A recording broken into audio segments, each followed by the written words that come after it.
Lucas trata de poner en orden los acontecimientos para mostrarnos la importancia de las cosas, para que nosotros creamos, para que aumentemos la fe de las cosas. Y básicamente es lo que él desea o lo que él anhela. Ese es el deseo de Lucas. Dice que Dios está actuando en la historia.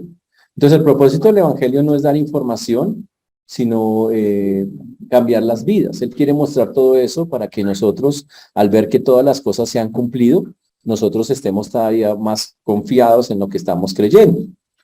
Para ello, Lucas recorre a colocar en orden los acontecimientos, poniendo el primer acontecimiento, el nacimiento de Juan, que viene a ser el precursor del Señor, del Mesías o del Salvador, y lo pone como dice, parte del plan de Dios, pues era que fuera de esa manera, que llegara primero Juan, y para eso nos nombra un sacerdote llamado Zacarías, que era ya un mayor de edad, y junto con su esposa no podían tener hijos, pero que de manera increíble, el ángel le dice que va a tener un hijo, él no lo cree, el ángel lo deja mudo, Dios lo deja mudo por la acción de su incredulidad.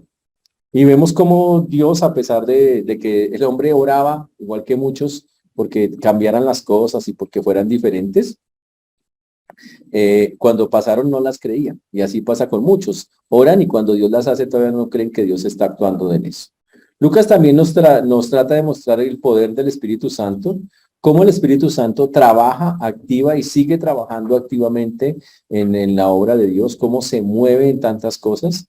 Lucas nos enseña que el poder de Dios no es algo de la historia del pasado, que está obrando en el presente, que el poder de Dios está dado al que lo necesita, que cuando fracasan las posibilidades humanas, Dios se exalta, pero que Dios, para que ese poder sea visto, necesita personas que lo atestiguen. Personas primero que le crean y que después, cuando vean las cosas, atestiguen de ese poder de Dios. Dios desea la cooperación de nosotros en todas estas cosas. Vimos la concepción milagrosa de María por parte del ángel a través del Espíritu. El ángel le anuncia y a través del Espíritu Santo ella concibe de una manera sobrenatural, algo increíble, la verdad, algo muy, muy, muy increíble. Y también cómo a lo largo de lo que hemos visto, cuando Dios actúa, ¿cuál es la reacción de la gente? Hemos encontrado que la gente canta, adora, alaba, está contando las cosas que Dios hace. Vimos que María eleva un cántico que se llama, ¿cómo se llama el cántico de María? El Magnificat. Que después Zacarías también eleva un cántico que se llama el.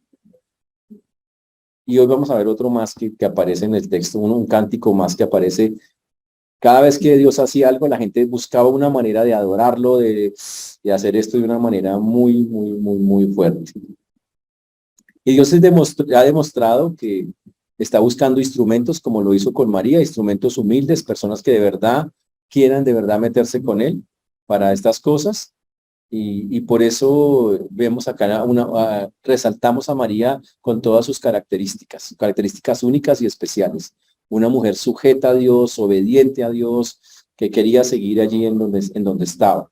También vimos la vez pasada que el anuncio, ya estamos entrando en lo que fue el anuncio de la semana pasada, fue a las personas más despreciadas de la época. Dice que el anuncio se lo dio nada menos y nada más que a los pastores que estaban en aquella región.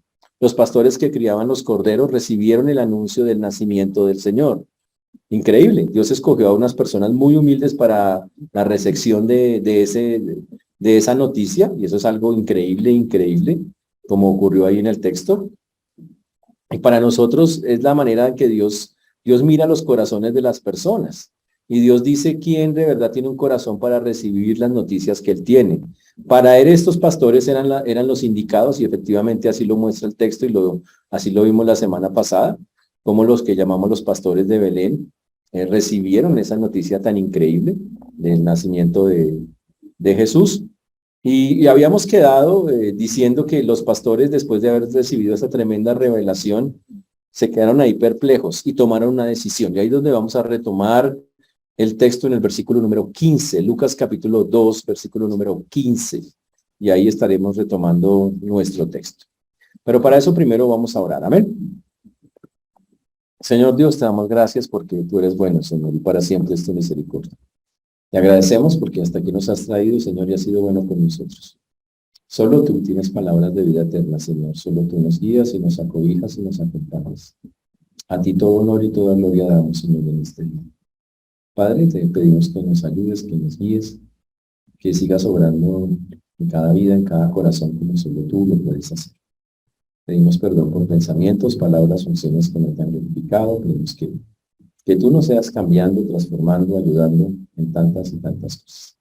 Por eso ponemos delante tuyo una vez más nuestras vidas y rogamos, Dios, que lo que hablemos, lo que vamos a escuchar hoy, o lo que hablemos hoy, pueda ser algo que nos transforme, nos cambie y nos ayude a creer, confiar y a parecernos más a ti.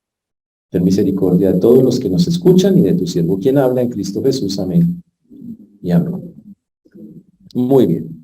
Cuando llegamos al versículo 15, dice que sucedió que cuando los ángeles se fueron de ellos al cielo, los pastores se dijeron unos a otros, pasemos pues hasta Belén y veamos esto que ha sucedido y que el Señor nos ha manifestado.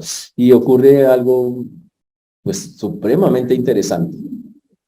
Dios acaba de hablar a través del ángel y después dice que una multitud de ángeles, una hueste de ángeles celestiales estaban ahí adorando al Señor de una manera increíble y todos están ahí, ellos están muy perplejos. Y recuerden las palabras que se escucharon en el cielo. Imagínense un cántico del cielo que estaba diciendo que la gracia de Dios iba a ser derramada sobre los seres humanos. Ahora, esos pastores tenían dos opciones con lo que escucharon.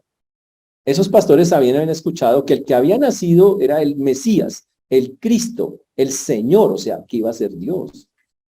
Y usted si usted fuera un pastor de esa época, allá en esos campos, cuidando las ovejas en medio de esa oscuridad, después de ese resplandor, solo tiene dos opciones, o cree o no cree.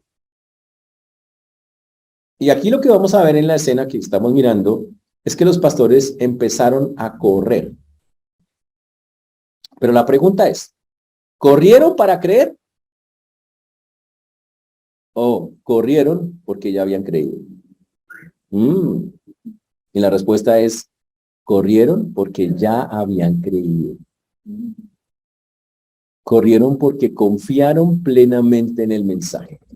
Y así es como la Biblia literalmente lo muestra. Ellos creyeron en ese mensaje que decía, gloria a Dios en lo alto y sobre la tierra paz entre aquellos que van a recibir el favor de Dios.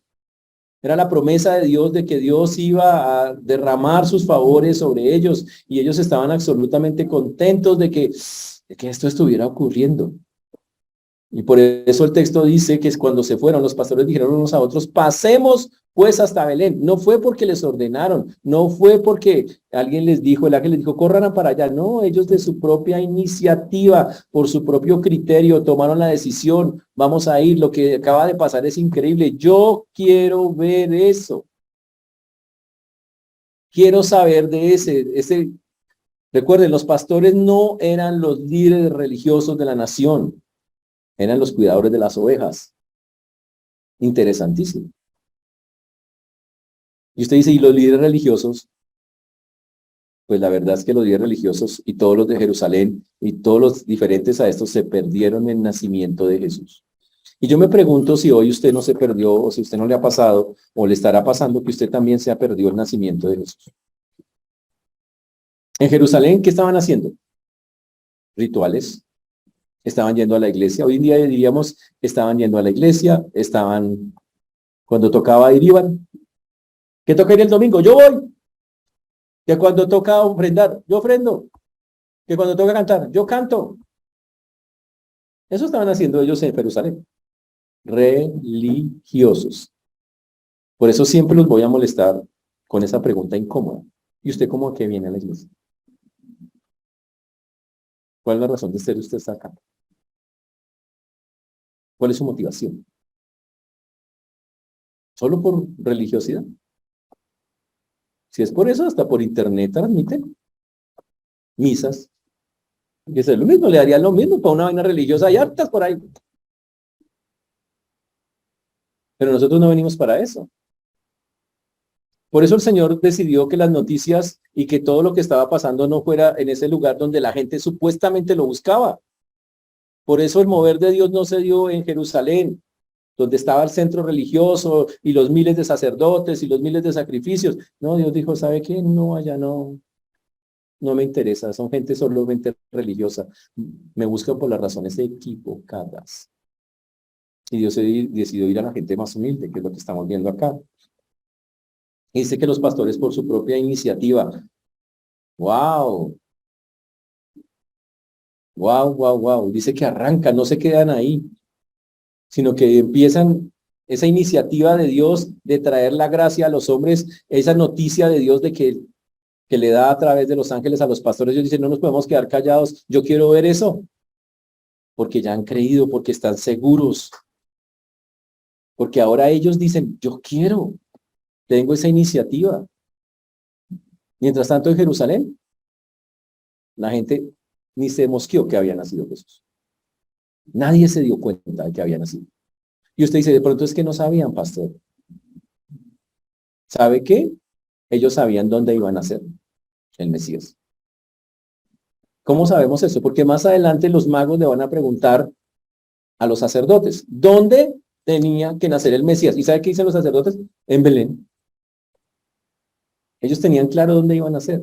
Pero cuando lo dijeron que había nacido en una familia humilde, cuando le dijeron que había nacido en esas condiciones, dijeron, allá en ese pueblito, con esas personas tan humildes, nada. Y fuera de eso, cuando seguramente, piense, usted es un pastor que está vendiendo, ellos criaban corderos para el sacrificio, significa que la gente venía y les compraba los animalitos ahí y se iba al templo a hacer el sacrificio. ¿Y ustedes creen que no le dijeron a la gente que venía a comprar, sí sabe lo que pasó, ¿no? Estábamos ahí en el campo cuando de pronto, y le contaron toda la historia. ¿Y será que no le contaron? Pues claro que sí. ¿Pero les creyeron? No, porque dijeron, usted con esas historias, usted es un simple pastor. No pasa en Jerusalén que está el sumo sacerdote, están los duros. ¿Y usted le va a pasar a usted? Pues obvio que no le creyeron absolutamente nada.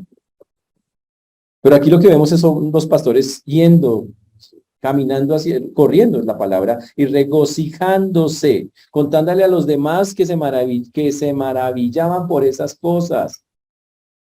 Imagínese eso, es una cosa. Y por eso dice, pasemos pues hasta Belén y veamos esto que ha sucedido y que el Señor nos ha manifestado. Vinieron pues apresuradamente. Y la palabra significa corriendo, corriendo. Imagínese eso. Y el texto dice, vinieron apresuradamente y encontraron y hallaron a María y a José y al niño acostado en el pesebre. Ahora, ¿cómo debe haber sido eso? Pues llegaron corriendo a Belén y empezaron a mirar, a golpear por las casas. ¿Dónde hay un nacimiento de un niño? Seguro después de indagar, dijeron, miren, tal parte. Pero seguro, seguro, no podían haber encontrado a otros niños recién nacidos recientes en esos días. Entonces, ¿qué hicieron? Seguir simplemente fueron donde les dijeron, miraron, hasta que encontraron a un niño que cumplía las características. ¿Cuáles eran las características? Envuelto en pañales, una venda, y en un pesebre, en un comedero de animales. Ahí en donde se comen los animales, ahí tenían que estar. Y efectivo, ahí estaban y lo encontraron. Y cuando se encontraron, ¿cómo fue esa charla con ellos, con los papás? Porque dice que se encontraron con ellos. Dice que hallaron a María y a José y al niño acostado en el pesebre. Y la charla no fue, oiga, ¿ustedes son los de la profecía? ¿Y qué? ¿Y cómo fue? No, no.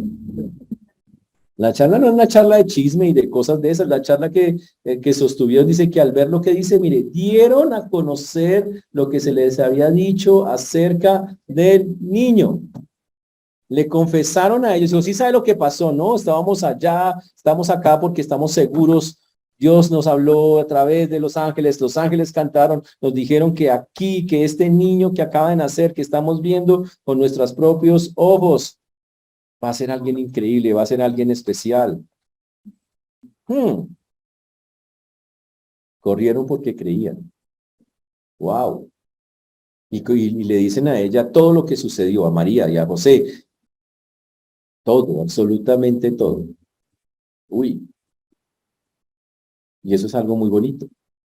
Y lo interesante del asunto es que cuando ellos van y ven al niño, glorifican a Dios y proclaman y se vuelven personas que básicamente están diciendo lo que el Señor va a hacer con ese niño. No se quedan callados. Eso nos da una enseñanza a nosotros. Todo lo que aprendemos de Dios tiene que salir afuera. Todo lo que usted aprenda de Dios, ¿por qué se lo calla? ¿Por qué? Tiene que hablarlo.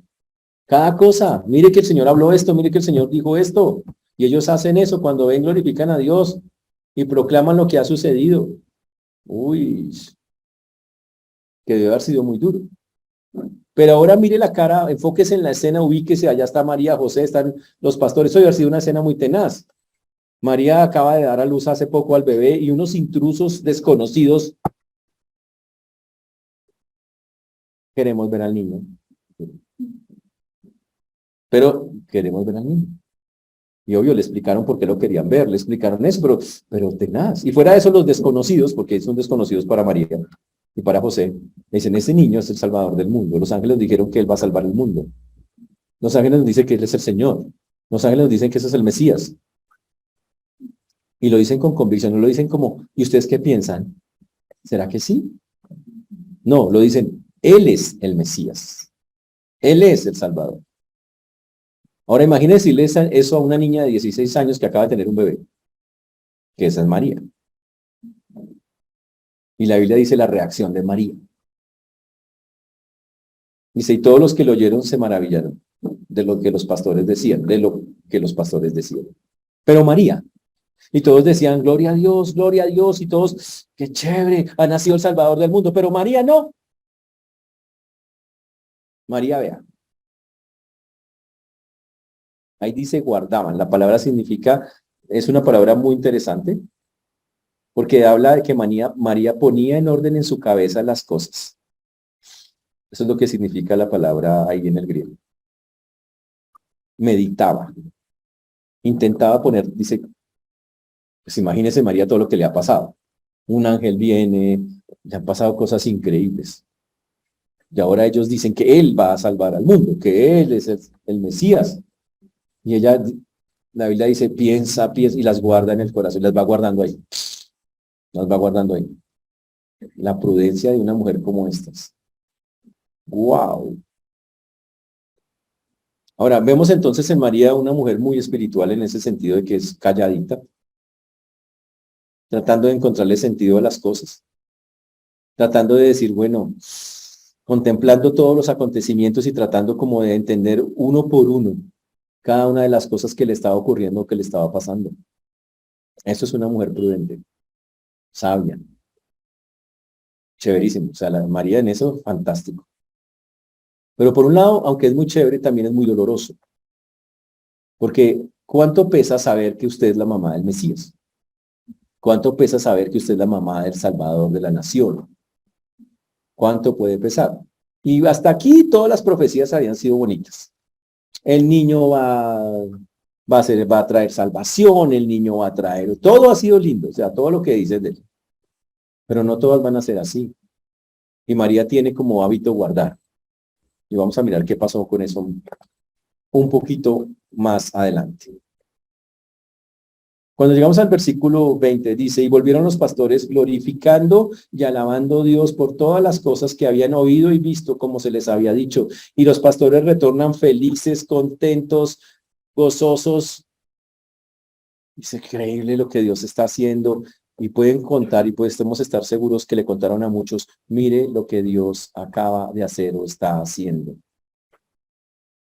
Pero recuerden, Jesús nace donde se crían los corderos para el sacrificio, porque Él es el Cordero de Dios que quita el pecado del mundo y es el Cordero que tiene que ser sacrificado. O sea, Dios hace todo exacto, milimétrico, cuadrado. Ese es el punto de eso. Cuando llegamos al versículo número 21, ustedes tienen ahí en sus textos también, cumplidos los 8 días para circuncidar al niño, le pusieron por nombre Jesús, el cual había sido puesto por el ángel antes que fuese concebido. Algo interesante que la Biblia señala es que para que un testimonio sea válido, tiene que haber varios testigos. En la ley de Moisés decía, no se tomará en cuenta un solo testigo contra ninguno en cualquier delito ni en cualquier pecado o en relación con cualquier ofensa. Solo por el testimonio de 2 o 3 testigos se mantendrá una acusación. Siempre que había que decir algo, afirmar algo, atestiguar algo, tenía que haber más de 2 personas. Si había una sola, no era creíble. Y aquí, a partir de acá, lo que vamos a ver es cómo aparecen varios testigos de todas las cosas. Ya tenemos a los pastores, pero ahora vamos a mirar gente que en medio de toda esa religiosidad que había en Jerusalén, había algunas personas que sí eran piadosas, que sí buscaban a Dios de corazón. La mayoría no, pero ellos sí. Y Dios dice, tengo los testigos que pueden mostrar que este niño que va a llegar a ese lugar, al templo específicamente, es el que estábamos esperando. Por eso el texto en el versículo 21 dice, cumplidos los 8 días para circuncidar al niño, le pusieron por nombre Jesús, el cual le había sido puesto por el ángel, antes que fuese concebido, antes que fuese concebido. La ley exigía que todo niño, todo varón tenía que ser circuncidado. Eso viene desde los tiempos de Abraham. El objetivo o la idea de la circuncisión no era solo por beneficios de salud, era la señal del pacto abránico. La circuncisión era la marca de identidad nacional de Israel. Era, este niño pertenece a Dios, es un pacto con Dios. Era la forma de hacerlo. Ahora, pero usted dice, pero Jesús no tenía ningún pecado, ¿y para qué lo circuncidan y todo eso?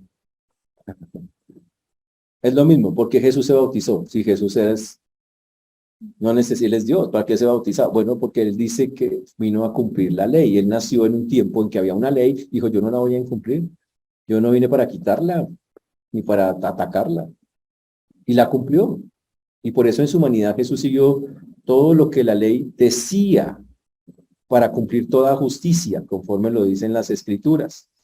Porque él tenía en su mente y en su corazón hacer la voluntad de Dios. Y cuando circuncidan al niño en el 8º día, eso seguramente fue en la casa, le pusieron por nombre Jesús,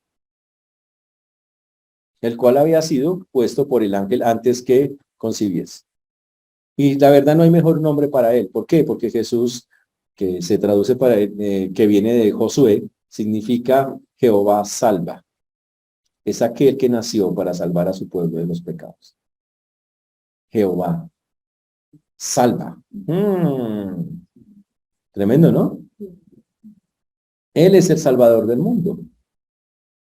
Y refleja la realidad de que es un Dios justo, que quiere salvar a la humanidad. Y lo hace a través de la persona del Señor Jesucristo. El texto continúa y narra la escena un poquito más allá. Dice el versículo 22, y cuando se cumplieron los días de la purificación de ellos, conforme a la ley de Moisés, le trajeron a Jerusalén para presentarle al Señor, como está escrito en la ley del Señor, dice el texto. Todo varón que abriere matriz será llamado santo al Señor, y para ofrecer conforme a lo que se dice en la ley del Señor, un par de tórtolas o 2 palominos. Wow. Ahora, esto es aparte. Una cosa es la circuncisión al 8º día y otra cosa es la purificación. La purificación viene desde los tiempos antiguos. Era una orden de Dios que tenía que darse y obviamente debía cumplirse. Entonces, la purificación se daba porque cuando las mujeres daban a luz, quedaban impuras.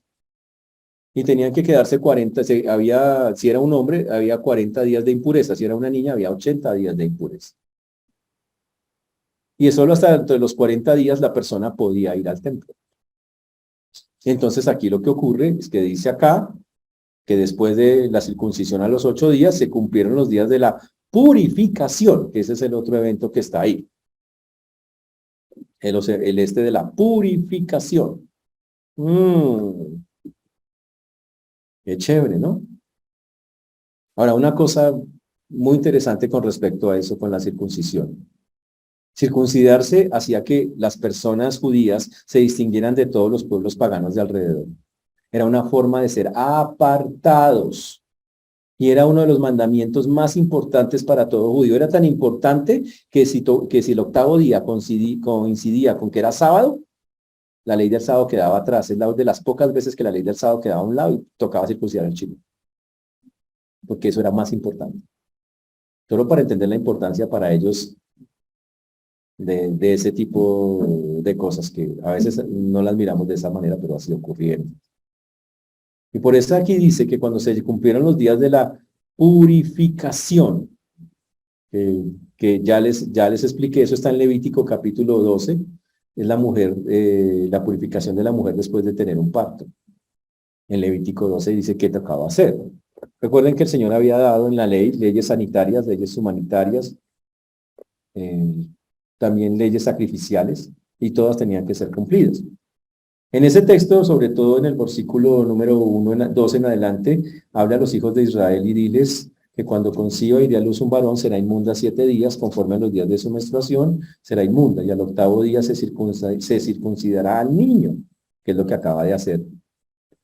Mas ella permanecerá 33 días purificándose de su sangre. Ninguna cosa santa tocará ni vendrá al santuario hasta cuando sean cumplidos los días de su purificación. O sea, 33 más 7, 40. Y al 40º día aparecería. ¿Qué es lo que está haciendo ella en este asunto? Ahora, también ella tenía que ir a presentar un sacrificio para decir, ya estoy limpio, y presentaba un sacrificio. Pero también había otra regla que era muy interesante, y era la regla del primogénito. Éxodo 13:2. Abran sus Biblias en Éxodo capítulo 13, versículo número 2. Éxodo capítulo 13, versículo 2. Dice, conságrame todo primogénito, cualquiera que abre matriz entre los hijos de Israel, así de los hombres como de los animales, mío es. Ush, wow. Ojo con eso. ¿Qué significa eso en términos puntuales? El Señor pidió a su pueblo, versículo 12, ahí mismo Éxodo 3:12 también, para entenderlo. Dedicarás a Jehová todo aquel que abriere matriz, y asimismo todo primer nacido de tus animales, los machos, serán de Jehová. Y en el versículo de Éxodo 13:15 dice, versículo 15, y endureciéndose Faraón para no dejarnos ir, Jehová hizo morir en la tierra de Egipto a todo primogénito, desde el primogénito humano hasta el primogénito de la bestia, y por esta causa yo sacrifico para Jehová todo primogénito macho y redimo al primogénito de mis hijos. Ahora, la historia es muy interesante. Dios dijo, cuando nazca un niño, cuando abra matriz, ese niño es mío. Si nace de la primera cría de un animal, esa primera cría es mía. Y mía es que yo lo llevaba al templo y se lo entregaba allá. Eso es mío. Por derecho es mío, dice el Señor. Pero Dios estipuló también que si usted quería quedarse con el niño, usted pagaba un precio. O sea, usted lo redimía. Eso se llama redimir, pagar por precio. Entonces Jesús era de Dios. O sea, en términos, mirando lo que estaba pasando aquí en la escena. Ahora, María va a pagar, lo que está pagando es su purificación inicialmente. Pero también hay que pagar el redimir al niño, que es una cosa supremamente interesante. Y aquí vemos entonces que Lucas identifica el sacrificio de María con un par de tórtolas, o más bien 2 pichones de paloma. Y wow. Y quiere decir que eran muy pobres. Estábamos diciendo que eran muy pobres. Y ahora, y otra cosa que usted dice, pero luego los magos no estaban, no, los magos no han aparecido ahí todavía. Porque los magos que llevan. Oh, yo siempre he querido preguntar, ¿y dónde quedó ese oro? Bueno, pero esa es otra historia. Entonces, ¿qué pasó con el oro? Pero bueno, acá ellos no tenían nada y hacen lo que pueden hacer para pagar la purificación. Un par de tórtolas y 2 pichones de paloma. La Biblia no dice nada sobre el pago de la redención del primogénito. Nada, no dice, y lo pagaron así, no dice nada, pero había que pagar. Ahora, ¿será que lo pagaron? No sabemos. Algunos dicen, no había necesidad de pagarlo, porque Jesús es 100% santo y es Dios. Dios no paga por sí mismo, digo algo. Y otros dicen, no, está en la ley, él va a pagar. Ahora, la Biblia no lo dice, así que no especulemos. Ese es el punto importante. Pero el punto importante sí es este. Algo que se llama la redención. Y ese sí es el punto más importante de todos. El concepto de redención. Dios ya había estipulado desde el Antiguo Testamento el concepto de la palabra redención. Pagar por otro. Por eso el Antiguo Testamento es tan importante, porque nos habla de pagar por otro. Eso se llama redimir. Y ya desde el Antiguo Testamento, a través de todos los sacrificios, ya se venía pagando. Ahora, por eso están en el Antiguo, y aquí hay que dejar claro, todo lo que está en el Antiguo Testamento es importante, todo. Tiene un sentido. Dios no puso esas cosas porque sí, son parte del plan de Dios para algo, para que el hombre entendiera lo que iba a pasar después. Por eso cuando Jesús está hablando que Él vino a salvar el mundo, que Él vino a redimir, la gente no dijo, ¿y eso qué es? La gente ya sabía que era redimir, la gente ya sabía que era pagar por otro. Lo habían hecho a través de los sacrificios por años. Y eran conceptos que ellos tenían que dominar en su mente, tenían que tenerlos claros. Y por eso Dios los permitió. Pero cuando llegamos acá a este punto de la redención que es tan importante para nosotros, empiezan a aparecer los testigos. Está en el versículo 25.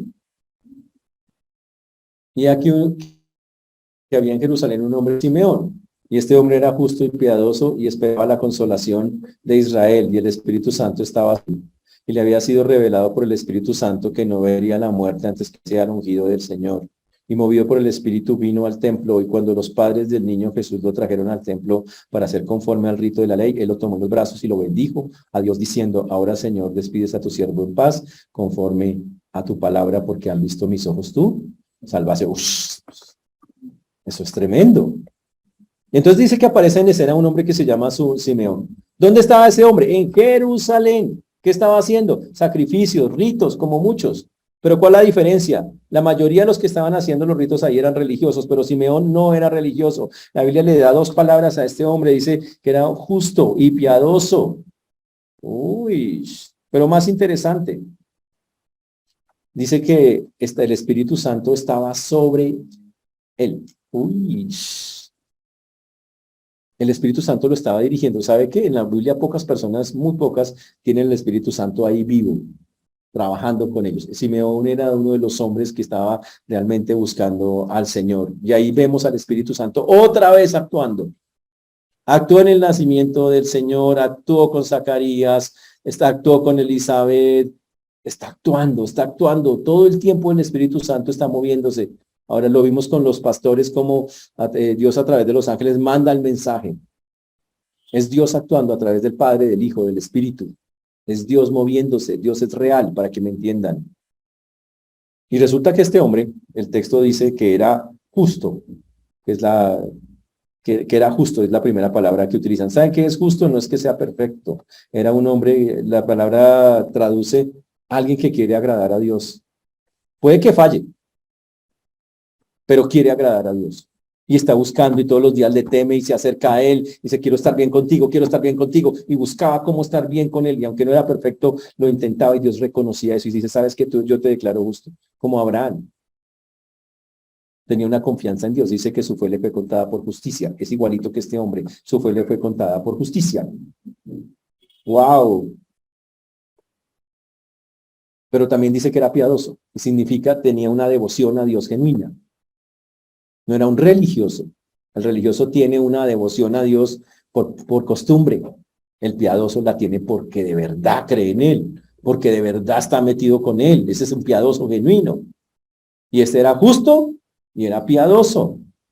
¡Wow! Pero ser justo y piadoso no es suficiente para que uno reconozca a un niño. ¿Cómo hizo para reconocerlo?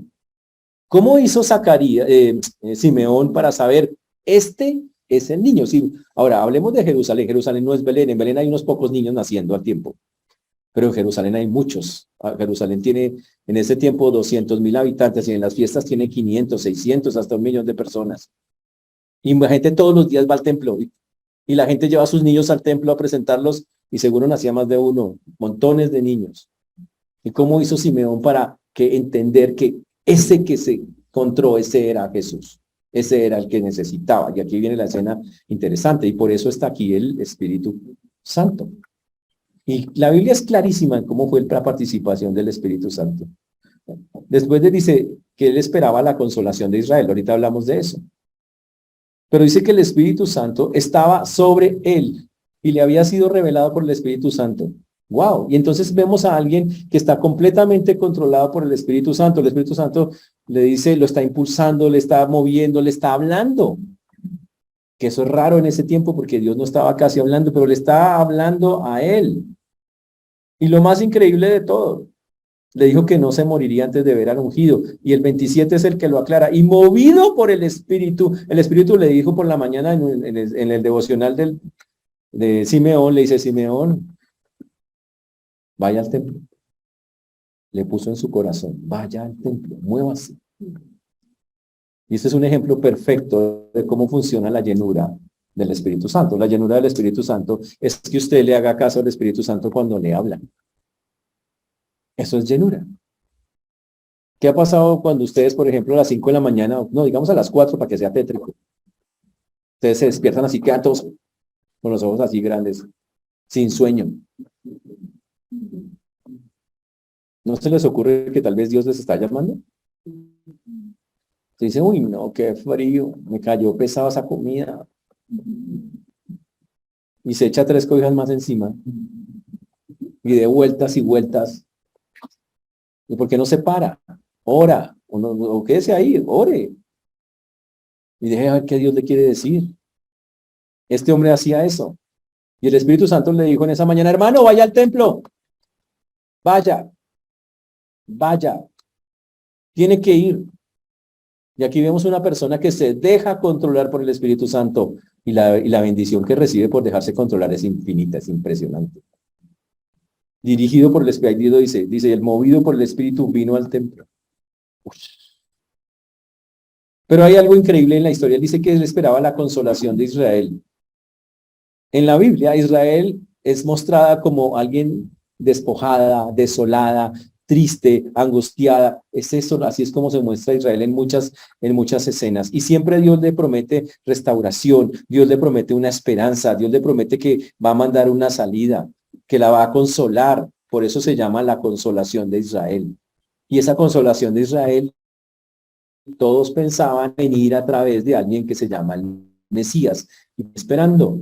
Y este era un hombre que decía, el Señor va con el pueblo, va a mandarlo, va a mandarlo. Y el Señor le había prometido por el Espíritu Santo que el tipo se dejaba manejar por él, se dejaba llevar por él, que él no se iba a morir sin que sus ojos vieran al Mesías. Eso es algo increíble. Y finalmente, dice, nos dice el texto, que entonces él tenía esa esperanza. Ahora imagínense a ese hombre todos los días sabiendo que el Espíritu Santo le ha dicho, usted se va a encontrar con el Mesías. Usted se va a encontrar con... Pues con qué gozo ir a buscarlo, ¿no? ¿Será que hoy? Con esa expectativa, ¿será que hoy? ¿Será que hoy? La Biblia nos dice qué señal había, pero él sabía que iba a llegar allá. Y eso es algo increíble, algo fantástico. Y se encuentran, versículo número 27. Dice acá, y cuando los padres del niño Jesús lo trajeron al templo, o sea, María y José, para hacer conforme al rito de la ley, o sea, cuando lo llevaron para la presentación en el día de la purificación de María, y también se supone que ahí deberían llevarlos para pagar por el redimir al niño, aunque no dice cómo si lo hicieron o no. Simeón de una lo agarró. No nos da los datos cómo se encontraron, pero yo les digo cómo se encontraron. Entonces, imagínense la escena, miles de personas entrando al templo. Ahora, ¿qué posibilidades había que Simeón se encontrara con ese niño? No muchas. En ese tiempo el templo era muy grande, era como ir a un centro comercial. Hablamos en términos de usted, un centro comercial. Montones de negocios. Tenemos los que venden los corderimas, los que cambian las monedas. Habían hecho de la casa de Dios un centro comercial. Y miles de personas venían y transitaban por ese lugar. Y entraban sacerdotes y entraban personas comunes y corrientes a hacer sus sacrificios. Si no solo era uno más, un piadoso, ojo, era un hombre piadoso que iba al templo a hacer sus sacrificios en medio de toda esa religiosidad que había. ¿Sabe qué tiene que pasar para que esas cosas se den? Dios tiene que usar una cosa que se llama providencia de Dios. ¿Qué es providencia de Dios? Hacer que dos cosas se junten en el momento exacto sin que rompan ninguna ley natural. Y eso es algo fantástico. En el día 40, María y José van para allá y entran a ese inmenso templo. Miles de personas se le cruzan. Y ese día también, Simeón, por el Espíritu Santo, se para y dice que ir al templo. Y va al templo y está en el templo y está entrando y eso. Y de pronto ve esas dos que están allá, en medio de la multitud. Y tan pronto los vio, él supo, él es. ¿Cómo? No sé, Dios se lo mostró. Y él va donde María y José y de una le coge al niño, ¿no? Eso es lo que dice el texto, ¿no? Dice, y lo tomó en sus brazos y bendijo a Dios diciendo. "Hmm". Y coge al niño y no le dice, María, tú eres lo más grande. No, no, María no es lo más grande. Coge al niño, y eleva un cántico. ¡Wow! Otro más. Un tercer cántico. Ya habíamos visto el de María. ¿Cómo se llama el de María? La magnífica, el Magnificat. El de Zacarías, el Benedictus. Y ahora este hombre eleva otro, usted lo ve en los versículos 29, 30, 31, está elevando otro cántico más. ¿Es en serio? Claro. Wow. Un cántico más. Eso es increíble, un cántico más en medio de todo lo que estamos viendo nosotros ahí. Increíble. ¿Sabe por qué? Porque cada vez que Dios hace algo, la reacción de las personas era alabar a Dios, cantando, hablando, diciendo, igual que nosotros, ¿cierto? Pero eso es lo que dice el Señor. Que esa debería ser la reacción de cada vez que Dios obra en nuestras vidas. Que cada vez que Dios hace algo así. Y entonces nació el cántico de Simeón, se llama Nun Dimitis. Así se llama. Nun Dimitis. N-U-C, perdón, N-U-N-C, N-U-N-C, T-I-S, que significa ahora Señor. Y el tipo eleva un cántico. El Nun Dimitis. Eso es una cosa increíble. Pero más increíble es que Dios haya cuadrado el encuentro. Y yo le pregunto, ¿y a usted Dios de casualidad no le ha cuadrado ningún encuentro? ¿Usted no ha visto la providencia de Dios en su vida? ¿No le ha pasado que en el momento que usted más necesitaba que apareciera alguien, apareció? Alguien que usted no, posiblemente que no veía en el lugar que usted menos esperaba. Que después de 5, 10, 15, 20 años no apareció una persona en el lugar que usted de verdad ni tenía ni idea que apareciera. Te dice, ¿quién me podrá ayudar en esta circunstancia? Y la persona trabajaba ya. O sea que Dios sigue haciendo lo mismo. Solo que está cambiando los personajes. Ahora lo hace con nosotros. La providencia de Dios sigue siendo algo absolutamente real hoy. Pero la diferencia es que Él le dio gracias y nosotros. La diferencia es que Él se puso a contarle a todo el mundo. Y alabó a Dios y todo el mundo dio cuenta que Él le había pasado algo muy chévere con Dios. ¿Y usted y yo lo contamos? O usted dice, uy, sí sabe lo que me pasó. Tan de buenas yo. Preciso es que me han y mandado a hacer. Qué diferencia, ¿no? Eso se llama tener visión espiritual y tener visión carnal. La visión carnal dice, uy, a mí sí que me va bien en la vida. La visión espiritual dice, Dios ha hecho algo más en mí. Dios acaba de hacer algo increíble, acaba de cuadrar esto. Esa es la diferencia entre un espiritual y un carnal, como miran lo que está pasando. Y el resultado debería ser, después de que recibe esa parte, que sigue alabar a Dios. Y pues un cántico. Dice, pero pastor, yo no canto. No cante, tranquilo. Pero haga algo, hable, cuéntele a otros, dígale. Dígale, es que esto es lo que pasa ahí. Y entonces este hombre eleva ese cántico, dice, y el cántico decía, ahora Señor, despides a tu siervo en paz, conforme a tu palabra, porque han visto mis ojos, tu salvación. Guau. Y el tipo saca una cosa y dice, despides a tu siervo en paz. Eso se llama un eufemismo, una forma bonita de decir algo fuerte. Cuando yo digo, la persona descansó. Eso es un eufemismo, es una forma bonita de decir, se murió. Y entonces acá él usa la figura y lo dice específicamente de esa manera. Ahora despides a tu siervo en paz. Uy, porque han visto tus ojos mis almas. Dice, voy a morirme tranquilo. Porque ya vi al Salvador. Es más, lo alzó, no lo vio, lo alzó. Mire, él está tan feliz que dice, Señor, estoy listo para morir. Esto es lo que está diciendo, Señor, ya puedo morir, tranquilo, ya, esto era lo... Y puedo hacerlo porque estoy viendo cómo tú estás ejecutando tu plan de salvación. Aunque yo no viva para verlo, pero sé que esto es parte de tu plan, así que lo estoy viendo y me alegra de ver lo que tú estás haciendo. Ese es el punto, aunque yo no lo veo. Es decir, él dijo, listo, Señor, ya puedo morir tranquilo. Uy, pero esa es una enseñanza increíble para nosotros lo que está narrado aquí en ese texto. Una cosa fuera de serie. Estamos diciendo que el Dios soberano sigue trabajando para que nosotros podamos ver sus obras. ¿Por qué no las podemos ver? Porque el creyente de hoy no está viendo las obras de Dios. De vez en cuando dice, ay, tan lindo Dios hizo esto y ya, eso es todo su comentario, no pasa de ahí. Pero ¿sabe qué es más triste? Que cuando alguien trata de hablar de esa manera todo el tiempo, lo critican y lo juzgan. Cuando alguien dice, ay, imagínate tan lindo el Señor esto y tan lindo el Señor, ay, debe ser fanático. Cuando la verdad es que esa persona de fanático no tiene un pelo, ¿sabe qué? Esa persona está, y solo Dios conoce si lo hace de corazón. Puede que haya alguno que lo haga por otro motivación, pero ¿sabe qué? Puede ser que lo está haciendo de todo corazón y está haciendo exactamente lo que la Biblia dice que toca hacer, tener en la boca a Dios contando sus maravillas y contando cada cosa que él hace. Y él sí lo está haciendo.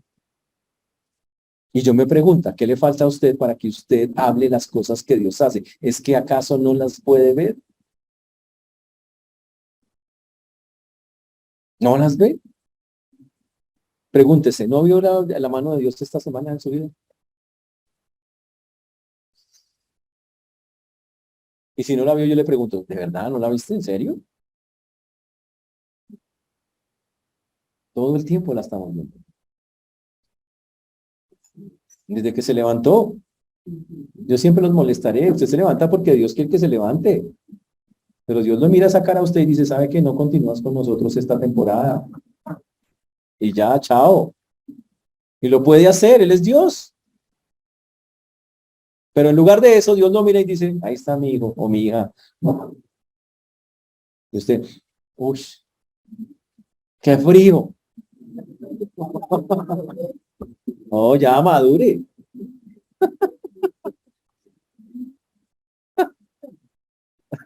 Es exactamente lo que no debe pasar.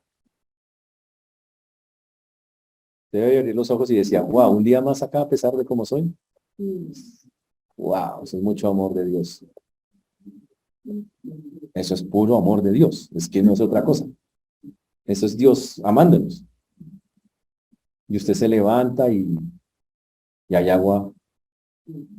Es el amor de Dios que se la ha puesto. Y va a la cocina y hay para hacer un desayuno. Y es porque Dios se lo da. Pero si no lo ve, si usted es ciego, si usted es carnal, si usted es, dice tan de bueno. Yo, como decía mi tío, Dios cuida a sus bobitos.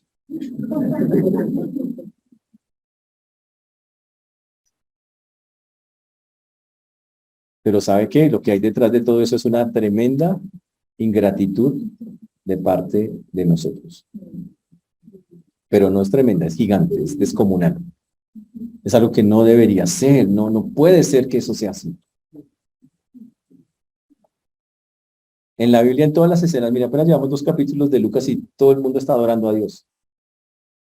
María se engrandece por el Señor que es su Salvador. Elizabeth engrandece al Señor porque es su Salvador. Zacarías hace un cántico porque el Señor ha hecho cosas maravillosas. Simeón está que salta en un pie de saber que ha visto al Salvador. Todo el mundo está contento. Y es porque él puede ver las cosas y decir, y cuando las ve dice, gracias Dios, gracias, gracias. Y tal vez ese es el mensaje para nosotros en este día. Oiga, tenemos que empezar a hablar con acción de gracias de nuestro Dios. Tenemos que hacer. Yo le pregunto, ¿qué le impide que lo haga? Piensen, solo por molestarle la vida, ¿de cuántas nos ha salvado Dios en este año?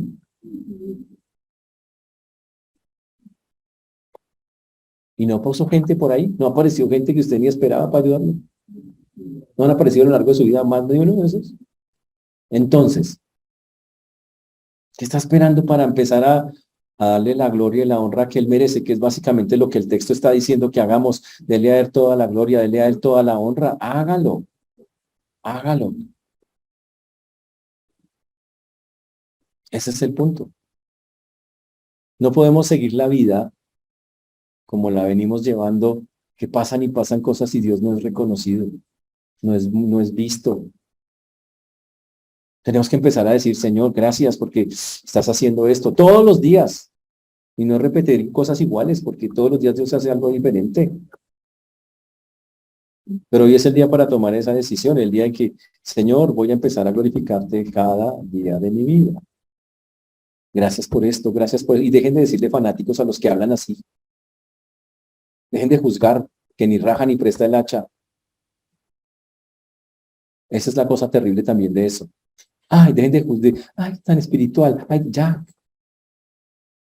Y usted tan carnal, entonces digámosle así. Sí, porque si él es espiritual, usted es un carnal. Así es sencillo. Más bien aprenda de los que entienden que hay que estarlo haciendo de manera constante, como algo normal de la vida de un cristiano. Que la boca, como dice la Biblia, publique la alabanza del Señor todo el tiempo. Así es que tiene que ser. Y eso es lo que está diciendo el texto. Que hablemos en esa manera, que nos metamos con el Señor en ese tiempo. Además, tenemos tanto que darle gracias al Señor porque esto es parte de un plan. Mira, aquí el Señor, algo que vemos en este texto es que Él no separó el Nuevo Testamento, el Antiguo Testamento del Nuevo Testamento. No lo separó para nada. Nada de esas cosas. Él cogió lo viejo y aquí está diciendo, está mostrándonos Lucas, mire la importancia de conocer todo lo de antiguo, porque tiene una razón de ser. Dios preparaba a su pueblo, le enseñaba cosas a través de todos los ritos, las cosas que hicieron antes que Dios también ordenó. Dijo, vea, los estoy preparando para que cuando aparezca esto ustedes lo entiendan. Y así es la forma que comprendemos nosotros la palabra de Dios conforme Él nos la quiere mostrar. Qué chévere eso, ¿no? Por eso hoy tenemos que entender, como dijo Gálatas, pero cuando se cumplió el plazo, Dios envió a su Hijo, nacido de una mujer, nacido bajo la ley, para rescatar a los que estaban bajo la ley a fin de que fuésemos adoptados como hijos. Vemos que el plan es perfecto, Dios tiene un plan y vamos a confiar en ese plan y darle gracias por él, porque gracias a ese plan usted y yo nos salvamos. Por eso solo podemos hoy salir de acá diciéndole, Señor, gracias, gracias. Pero la mejor manera de demostrar gracias y agradecimiento es que usted le hable a otros que allá afuera no conocen la noticia. Los pastores supieron la noticia y que fueron a contarle a todo el mundo. Eso fue el asunto. Tan pronto se enteraron, hay que contarle a todos, nació el Mesías. Nosotros tenemos la noticia, le pregunto, ¿ya se la contó a otros? Porque eso es lo que el Señor nos está pidiendo hoy acá, que se la contemos a otros. ¿Está claro eso, señores? Por eso hoy quiero invitarlos durante esta semana a que reconozcan, que empecemos a hablarle a Dios así, a reconocer que Él está haciendo cosas, a reconocer que Él está moviéndose y a hablar esas cosas, a darle gracias cada vez que las hace y a contarle a otros que Él las está haciendo para que ellos también crean, porque esa es la manera en que se creen. ¿Estamos claros? Es que el Señor nos ayude, hermanos, porque no hay otra manera de hacerlo. Vamos a ponernos de pie y vamos a orar al Señor para estas cosas.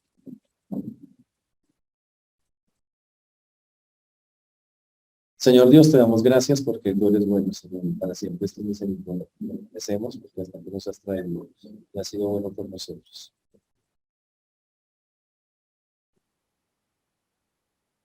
Señor, gracias por llamarnos un día, como decimos en la canción, Señor, tú nos llamas por nuestro nombre. Te rogamos, te suplicamos que podamos acudir a tu llamado, corriendo como los pastores, anunciando lo que vemos de ti, contando las cosas que tú haces, porque eso es realmente lo que Dios quiere que hagamos. Te pido que obres poderosamente en las vidas y los corazones de mis hermanos, que nos ayudes en esto. para que tu nombre pueda ser exaltado y glorificado desde el cielo. Todo honor y toda gloria sean dadas a ti, Señor, en el nombre de Jesús. Amén.